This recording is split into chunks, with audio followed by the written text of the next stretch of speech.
မြန်မာအသင်းပဲမင်းဖြိုးဝင်းချက်လက်လာတယ်လူမောင်နဲ့ပြန်တွဲတဲ့လူမျိုးအောင်ညမချောင်းထုတ်ပေးထားပြီးမမောင်တွင်းအေးဖြတ်ချုံးပြီးခေါင်းတိုင်းပြီခေါ်ပြီလားဒီချိန်မှာတော့ပြိတ္တကြီးမျောနေနေတဲ့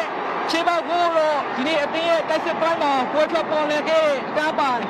လက်ရှိပွဲသားချိန်28မိနစ်ရောက်မှာတော့မြန်မာအသင်းပြိတ္တတွေအတွက်တွင်ယူပေးသွားနိုင်ရပြီလည်းဖြစ်ပါတယ်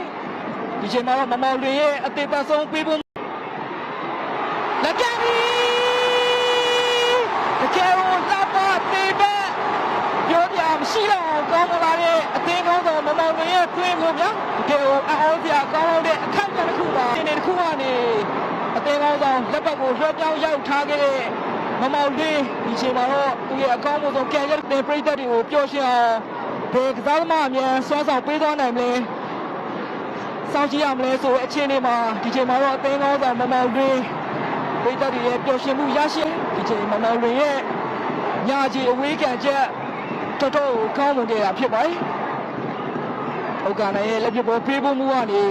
ပြန်ဘက်ပရိအေးရနဲ့တော်တော်ခက်လန်းလန်းအနေထားမျိုးကနေအသင်းကောင်းဆောင်မမော်လွင်ရဲ့ညာကြီးအဆုံးသက်ချက်အဖြစ်ပြောရမရှိတော့ကောင်းမွန်ခဲ့ပြီးတော့ဒီလေပွဲစဉ်ရဲ့တကယ်ကိုရေးပါလာတဲ့